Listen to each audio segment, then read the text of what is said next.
সুশাসনের আমলে টায়ার জ্বালিয়ে রাস্তা সংস্কারের দাবিতে পথ অবরোধে বসল গাড়ির চালকরা।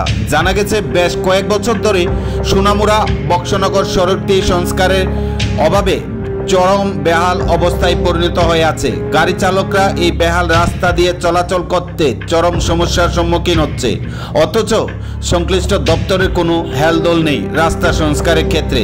দিনের পর দিন শুধু আশ্বাস মিলেছে গাড়ি চালকদের, কিন্তু রাস্তা সংস্কারে কোনো উদ্যোগ এখনো পর্যন্ত গ্রহণ করা হয়নি, যার ফলে সোমবার সকাল থেকে দুপুর 2টা পর্যন্ত বাধ্য হয়ে গাড়ি চালকরা সোনামুড়া কুলোবাড়ি এলাকায় পথ অবরোধে বসে। তাদের দাবি, তারা অনেক দিন পর্যন্ত অপেক্ষা করেছে, তাই তাদের পক্ষে আর অপেক্ষা করা সম্ভব নয়।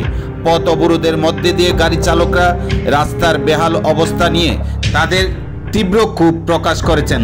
দাবি জানিয়েছেন যে কোনো মুহূর্তেই হোক এই রাস্তাটি সংস্কার করার কাজ যেন হাত লাগানো হয়। এই দাবিতে তাদের এই রাস্তা অবরোধ।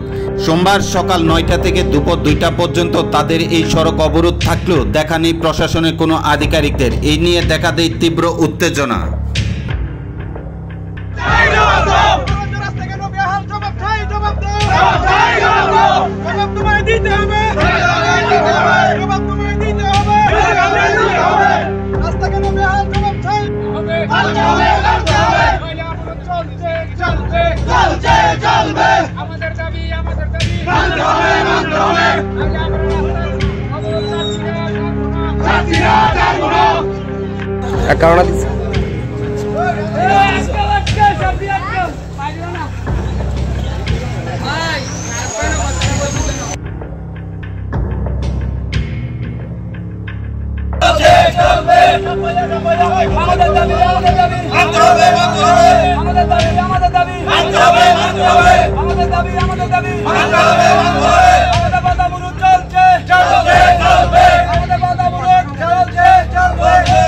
দীর্ঘদিন থেকে সোনামুড়া বক্সনগর রাস্তাটি বেহাল অবস্থা। এটা সবাই জানেন, সিপাহীজলা ডিস্ট্রিক্টের অধিকাংশ রাস্তাই খারাপ।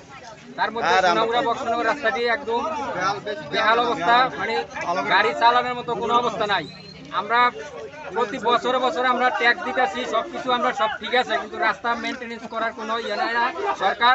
এই কারণে আমরা কয়েকবার পিডব্লিউডি অফিসে, নগর পঞ্চায়েতে, তারপরে আমরা বিভিন্ন ইয়েতে আমরা ডেপুটেশন দিছি।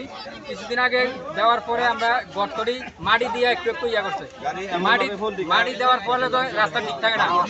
এখন আরো খারাপ হয়ে গেছে রাস্তা, গাড়ি চলানোর মতো কোনো অবস্থা নাই। এই কারণে আমরা আজকে সিদ্ধান্ত নিয়েছি অনির্দিষ্টকালের জন্য রাস্তা অবরোধ করা হবে।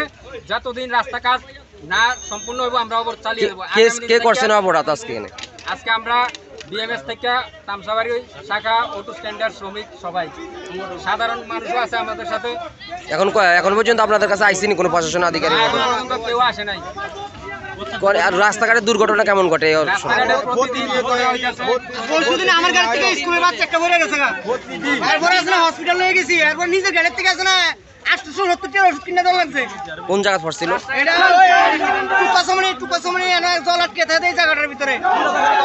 আমরা কয়টা ইনকাম করি? আমরা যদি এরকম পরিমাণ পানি, ড্রেন নাই, রাস্তা ঠিক নাই, রাস্তা গাড়ি চালানোর মতো কোনো অবস্থা নাই। এই কারণে আমরা চাই অতি সত্বর যাতে এই রাস্তাটি মেরামত করা হয়।